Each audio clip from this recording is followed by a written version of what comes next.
My husband broke my heart. He thought I didn't know, until it was too late. I grew up in Kingston, where music was not something you learned, it was something you lived with. It was everywhere, in the streets, in the buses, in people's voices. Even silence had rhythm, if you listened closely enough. My name is Kia Armstrong, and music was the only thing that ever made complete sense to me. I didn't chase fame. I didn't dream about stages or flashing lights. I just wanted to be heard, really heard. The kind of sound that stays in someone's chest long after the song ends. I sang wherever I could.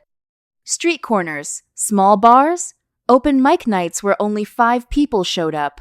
And still, I gave everything. Because it was never about the crowd. It was about the truth. Then one night, everything changed. I was in a small studio, nothing special, just a place where people came and went. I was recording a rough version of a song I had written. That's when he walked in. Rico Vale. Even before I turned around, I knew who it was. People like him don't need introductions. They carry presence. The room shifted. I kept singing. I didn't stop, because stopping would mean I noticed him. And I didn't want him to think he mattered that much. But when I finished, he didn't clap, didn't smile. He just looked at me and said, "That's real." And somehow, that mattered more than anything else. That night didn't end the way I expected. Usually, people came and went. A quick compliment, maybe a handshake, then they disappeared. But Rico stayed. Everyone else left slowly, one by one, until it was just us and the quiet hum of studio equipment. That alone felt strange. Men like him didn't wait. They didn't linger. But he leaned against the wall, watching me like he was trying to understand something. "You wrote that?" he asked. "Yes," I said. "Why does it sound like that?" I frowned slightly. "Like what? Like you're not trying to impress anyone." I shrugged. "Because I'm not." That answer made him smile. Not a big smile, just enough to show interest. We ended up working that same night. Unplanned. Unforced. Just natural. We built something together in hours that most people couldn't create in weeks. Our sounds blended in a way that didn't make sense. But it worked. Too well. At one point, I stopped and looked at him. "You always do this?" I asked. "Do what? Stay this long with someone new?" He shook his head. "No." And for some reason, I believed him. That was the beginning. Not loud. Not dramatic. Just quiet enough to feel real. The sessions didn't stop after that. They became a pattern. Late nights turned into routine. Music turned into connection. And somewhere in between, something else started to grow. We didn't talk about it. We didn't label it. But it was there. Rico changed around me. Or at least, he showed me a version of himself no one else saw. He wasn't the man people described. Not cold. Not distant. He listened. Really listened. Sometimes, we wouldn't even record. We'd just sit there, talking about things that had nothing to do with music. "People don't see me," he said one night. "They see what they expect." I looked at him. I don't. That moment felt important. Like I had just stepped into a space few people were allowed to enter. But looking back now, I realized something. When someone tells you they're misunderstood, sometimes it's not because people don't see them. It's because they don't show everything. And I didn't know yet that I was only seeing the part of him he wanted me to see. Things didn't change all at once. They shifted slowly, quietly, the kind of change you don't notice until it's already happened. Rico started showing up earlier, staying later, bringing things I mentioned once, like he had been paying attention the whole time. Food, tea, even songs I liked. It felt thoughtful, intentional, and I let myself enjoy it, because it felt good to be seen like that. One night, after hours of working, we stepped outside the studio. The city was quiet, lights flickering in the distance. We stood there in silence for a while. Then, without saying anything, he reached for my hand. Just held it. No question. No warning. I should have pulled away. I didn't. Because in that moment, it felt right. Simple. natural, and dangerous in a way I didn't understand yet. That was the moment everything crossed a line. Not visibly, but permanently. Being with Rico felt like stepping into a different world. Everything moved faster, but somehow felt calmer. We kept things private. He said it was better that way. Less noise, he told me. I agreed. Because I trusted him. We had our own space, our own rhythm. Late night drives, quiet conversations, moments that didn't need explanation. You make me feel normal, he said once. I smiled. You make me feel seen. And I meant it. But even then, there were things I ignored. Small things, easy things, calls he stepped away to take, messages he turned his screen from, moments where he disappeared for hours, then came back like nothing happened. I noticed. Of course I did. But I didn't question it. Because questioning something good feels like risking it. And I wasn't ready to lose what we had. Even if part of me already knew, something wasn't right. The first real crack didn't come with a loud moment. It came quietly. So quietly, I almost ignored it. We were in the studio, working on a track I had been building for weeks. It was personal. Not just lyrics, but pieces of me I hadn't shared with anyone before. When I finished singing, I looked at Rico, waiting. He didn't react. Not the way he always did. That's heavy, he said. Then he looked away. That was it. No feedback, no connection, no energy, just distance. It felt wrong. Later that night, his phone kept lighting up. Again and again. He picked it up, frowned slightly, then stood up. I'll be back, he said. He stepped outside. I sat there alone, listening to the silence that suddenly felt too loud. Minutes passed. 5, 10, 15. When he came back, something had changed. Not obvious, but clear. His energy wasn't with me anymore. Everything okay? I asked. Yeah, he said quickly. Just work. But I had never seen work look like that. That was the moment something shifted inside me. Not trust. Not yet. Just awareness. And awareness is where everything begins. After that night, things didn't go back to normal. At least, not for me. Rico still showed up, still called, still smiled. But something was missing. Presence. He was there, but not fully. Like part of him was somewhere else. I started noticing patterns. The same times he disappeared. The same type of calls. The same distance in his voice when I asked simple questions. Are we okay? I asked one evening. He paused. Just for a second. But I noticed. Yeah, he said. Just busy. Busy. That word again. It felt like a cover. Like something simple hiding something complicated. I nodded, pretended to accept it. But inside, I started paying attention. Because once something feels off, you don't stop noticing. And the more I watched, the clearer it became. This wasn't stress. This wasn't work. This was something else. Something he wasn't ready to tell me. And something I was about to find out. The truth didn't come all at once. It never does. It builds slowly, piece by piece, until one moment makes everything clear. That moment came when I wasn't even looking for it. I arrived at the studio early. Too early. The place was empty, quiet, still. Rico wasn't there yet. His phone was sitting on the table, screen lighting up. I didn't plan to look. I told myself I wouldn't, but I did. The message was simple. I missed last night. My chest tightened, but not in the way I expected.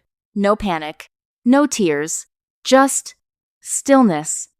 Like my mind refused to react. I stared at it for a long time, waiting for it to mean something else. It didn't. When he walked in, I didn't speak. I just picked up the phone and held it out to him. He stopped. Everything in him paused. It's not what you think, he said. But this time, I didn't need an explanation, because I had already seen enough. I didn't mean anything, he said. That was the first thing he chose. Not denial, not truth, minimizing. That hurt more than anything else. Because what we had meant everything to me, and he reduced it to nothing in one sentence. I looked at him carefully, not with anger, with clarity. Then what was I asked. He didn't answer immediately. That silence told me everything. Because if someone has to think about your value, you already know the answer. It just happened, he added. I almost laughed.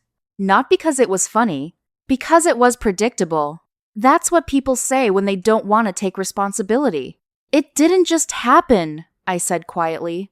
You chose it. He looked away. And that was the moment I understood something important. This wasn't a mistake. This was a pattern. And I had just stepped into the middle of it. I thought the worst part was over. I was wrong. A few days later, I heard his new song. It was playing in a cafe. Soft. Familiar. Too familiar. I froze. Because I knew that melody. Not from memory. From creation. I had written it. Not exactly the same, but close enough to recognize. Close enough to feel it in my chest. I sat there, listening carefully. Every line, every tone, every shift. It wasn't just inspired. It was built from something that belonged to me. That was when everything changed. This wasn't just about another woman. This wasn't just betrayal. This was something deeper, something calculated. I didn't react. I didn't confront him, because now I wasn't just hurt. I was thinking. And for the first time, I realized something dangerous. I wasn't the only one being played. I didn't confront him after hearing the song. That was the difference. The old me would have reacted. The new me observed. I went back to the studio the next day like nothing had happened. Same routine. Same calm energy. But inside, everything had changed. I sat at the system and started going through old files. Session by session, track by track. At first, nothing stood out. Then I saw it. A folder, renamed, hidden between other projects. I opened it, and my chest tightened. Versions of my songs, raw recordings. Ideas I had shared with him in private sessions. All there, but edited, reworked, repackaged. My voice, my writing, my sound. Just reshaped. I didn't panic. I didn't cry. Because now I understood something clearly. This wasn't accidental. This was intentional. And that realization didn't break me. It sharpened me. I needed confirmation, not emotion. Proof. I approached one of the engineers casually. Like I wasn't looking for anything. Hey, that new track Rico dropped. When did you guys start working on it? I asked. He hesitated, just slightly. That was enough. Why? He asked. No reason, I said. It just sounds familiar. He laughed nervously. Yeah, you were part of that process. I stayed still. I was? Yeah, he said. Rico said you were cool with it. That sentence landed harder than anything else. Not because of what it said, but because of what it meant. He had already created a version of the story. A version where I agreed. A version where I was involved. A version where he wasn't wrong. I nodded slowly, played it off, but inside, everything became clear. This wasn't just betrayal. It was strategy. That night, I sat alone. No music. No distractions. Just silence. And for the first time since everything started, I let myself process it fully. Not emotionally. Logically. Every moment replayed in my mind. The questions he asked. The way he studied my sound. How he encouraged me to share unfinished ideas. The long sessions where he mostly listened. He wasn't just connecting with me. He was learning me. Collecting pieces. Building something. Using me.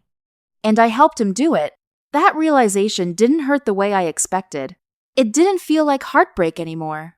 It felt like clarity, cold, precise, unavoidable. And in that moment, something inside me shifted. I wasn't reacting anymore. I was preparing. I started writing again. But it wasn't the same. Before, I wrote from emotion. Now, I wrote from awareness. Every word had purpose. Every line had direction. I wasn't just telling a story anymore. I was building one. Carefully. I recorded quietly. No announcements. No sharing. Just creating. And the sound was different. Stronger. Sharper. Honest in a way that didn't ask for approval. When I listened back to the first track, I felt something new. Not sadness. Not anger. Control. And control is far more powerful than emotion. I released the first track without telling anyone. No promotion. No warning. Just dropped it. At first, nothing happened. Then slowly, people started listening. Then sharing. Then talking. Not loudly, but steadily. This sounds real. Who is she? There's something different about this. That's how it started. Not with noise. With connection. And that's what made it dangerous. Because people weren't reacting to drama. They were reacting to truth. And truth spreads differently. It doesn't need force. It moves on its own. And while everyone else thought I was just making music, I was doing something else entirely. I was rebuilding my voice. On my terms. At first, the shift was small. So small, most people wouldn't notice it. But I did. Because I was watching. Carefully, my song kept growing. Slowly, quietly, but steadily. People weren't just listening anymore. They were comparing. My sound, his sound, the patterns, the feeling. And once people start comparing, they don't stop. I didn't say anything publicly. No posts. No interviews. No accusations. I let the music speak. Because when people discover truth on their own, they trust it more. And that made it stronger than anything I could have said. Meanwhile, Rico stayed quiet. Too quiet. That told me everything. Because men like him don't stay silent unless they have something to protect. And now, he was protecting everything. The industry didn't react all at once. It never does. It shifts slowly, like a room adjusting to new light. At first, it was small things. Conversations stopping when I walked in. People asking subtle questions. Did you work with Rico on that sound? How long have you been writing like this? I answered simply. I've always sounded like this. And that was enough. Because now, they were paying attention. Not just to what I said, but to what they heard. And the more they listened, the clearer it became. This wasn't coincidence. This wasn't influence. This was origin. And for the first time, Rico wasn't the one being followed. He was being questioned. He tried to control it. Of course he did. A new track dropped. Different style. Different tone. Almost like he was trying to separate himself from everything. But it didn't land. Not the way he expected. Because once people start doubting authenticity, they hear everything differently. Every note. Every word. Every pause. And now, they were listening for truth. Not just sound. That was his problem. Because truth wasn't on his side anymore. And he knew it. I saw the pressure building on him. Not directly, but through everything around him. Interviews felt forced. Smiles didn't reach his eyes. His energy changed. People noticed. Because confidence can't be faked for long. And Rico had built his image on control. Now that control was slipping. One conversation at a time. One question at a time. One silence at a time. And silence can be louder than anything. Then came the moment that shifted everything. An interview. Simple setup. Safe environment. Controlled questions. Or at least, that was the plan. Where do you get your inspiration from these days? The interviewer asked. A simple question. But Rico paused. Too long. Long enough for people to notice. Long enough for something to feel wrong. Then he answered, but it didn't sound real. It sounded rehearsed. And that was the problem. Because now people weren't just listening. They were analyzing. And once people start questioning authenticity, they don't stop. That moment spread faster than any song. And for the first time, Rico wasn't ahead of the narrative. He was trapped inside it. After the interview, things didn't explode. They shifted. And that made it more powerful. Because quiet damage lasts longer than loud drama, people started revisiting everything. Old songs, old clips, old sessions, comparing, analyzing, connecting dots that were always there but never questioned. Now they were, and the pattern became clear. Not to everyone at once, but enough people, important people, people who mattered in rooms where decisions were made. That was the difference. I still said nothing, not because I was afraid, but because I didn't need to. The truth had already left my hands. And once truth is out, it doesn't return. The final piece came from somewhere unexpected. One of the studio engineers spoke, not publicly, not in an interview, just in a conversation. But that was enough, because in this industry, truth doesn't travel loudly. It travels accurately. Details started moving, quietly. Sessions, files, timelines. Who created what? Who changed what? Who claimed what? And suddenly, there were no more gaps, no more confusion, just clarity. And clarity is something you can't argue with. I released my full album without warning. No countdown, no promotion, no explanation. Just dropped it and let it exist. Every track told a part of the story. Not directly, but clearly enough. People felt it. Not just the music, the journey, the shift, the truth behind it. And that's what made it powerful. Because I didn't expose him. I exposed reality. And reality doesn't need permission. I saw him again months later. Not planned. Not expected.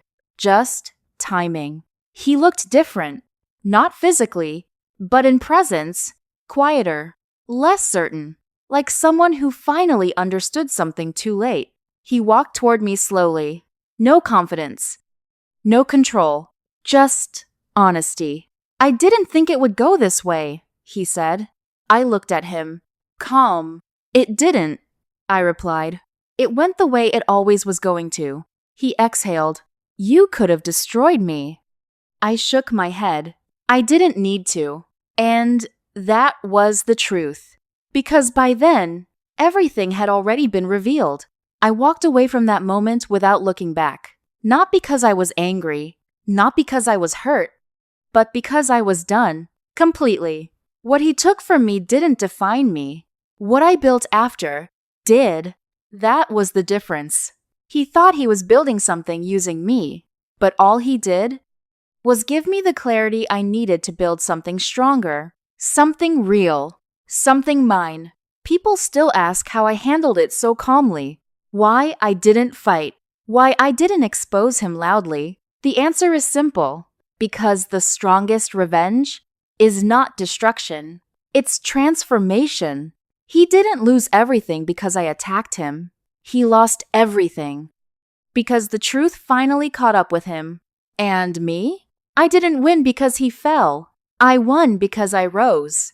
And that lasts longer than anything he ever built. People think stories like mine are supposed to end loudly, with shouting, with anger, with something dramatic enough to make everyone stop and watch. But mine didn't end like that. It ended quietly. And somehow, that made it stronger. What happened to me wasn't just heartbreak. It wasn't just betrayal. It wasn't even about him choosing someone else or taking something that didn't belong to him. It was deeper than that. It was the moment I stopped seeing what I wanted and started seeing what was real. Because the truth is, I didn't break the moment I found out. I didn't fall apart when I saw the message. I didn't collapse when I heard my own sound in his song. I paused, and in that pause, I changed. That's the part people don't talk about. The quiet moment where everything inside you shifts, where your feelings don't disappear, but they stop controlling you, where you stop reacting and start understanding. At first, I thought I lost something. I thought I lost love. I thought I lost trust. I thought I lost a future I had already started building in my mind. But I was wrong. What I lost was an illusion. I lost the version of him I created in my head. The version that listened, the version that cared, the version that felt real. But the truth is, that version never fully existed. And once I saw that clearly, there was no going back. That's the thing about clarity. It doesn't come with noise. It doesn't come with warnings. It just arrives. And once it does, you can't unsee it. He thought he was in control. I see that now. He thought he understood everything. That he could take what he wanted, say what he needed, and move forward without consequences. He thought silence meant I didn't know. That I didn't see. That I didn't understand. But my silence wasn't weakness. It was awareness. While he was busy living in comfort, I was learning the truth, piece by piece, moment by moment, until everything made sense. And when everything finally connected, I didn't feel anger. I felt clarity, cold, sharp, complete. That was the moment I stopped being part of his story and started building my own. I didn't fight him. I didn't expose him. I didn't try to destroy him because I realized something important. I didn't need to. The truth was already enough. People think revenge is about hurting someone back, about making them feel what you felt, about balancing the pain. But that's not real power. That's reaction. And reaction doesn't last. Real power is choosing yourself, even when it's hard, even when it hurts, even when part of you still wants to hold on to something that is already gone. I chose silence, not because I was afraid, but because I understood something he didn't. Truth doesn't need help. It reveals itself. And when it does, it doesn't ask for permission. I didn't need to tell people what happened. I didn't need to explain my pain. I didn't need to prove anything. Because what I created after spoke louder than anything I could have said. Every song, every word, every moment of growth. That was my answer. And people felt it.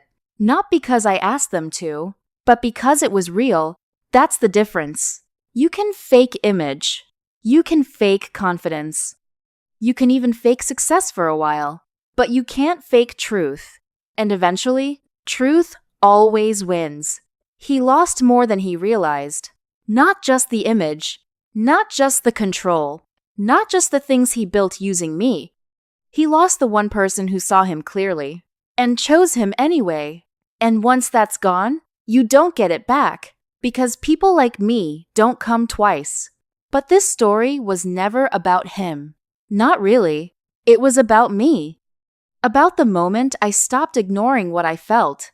The moment I stopped making excuses for things that didn't make sense. The moment I stopped choosing comfort over truth. That moment changed everything. Because I didn't just walk away from him. I walked away from a version of myself. The one who trusted without boundaries. The one who gave without protecting herself. The one who believed without questioning. And in her place, I became someone stronger. Someone clearer. Someone who understands her worth without needing anyone else to confirm it. That kind of growth doesn't come easy. It comes from truth. And truth will always cost you something. But what it gives you in return is worth everything. People ask me how I stayed so calm, why I didn't react, why I didn't make noise. The answer is simple. Because I wasn't trying to win against him. I was trying to win myself back. And I did.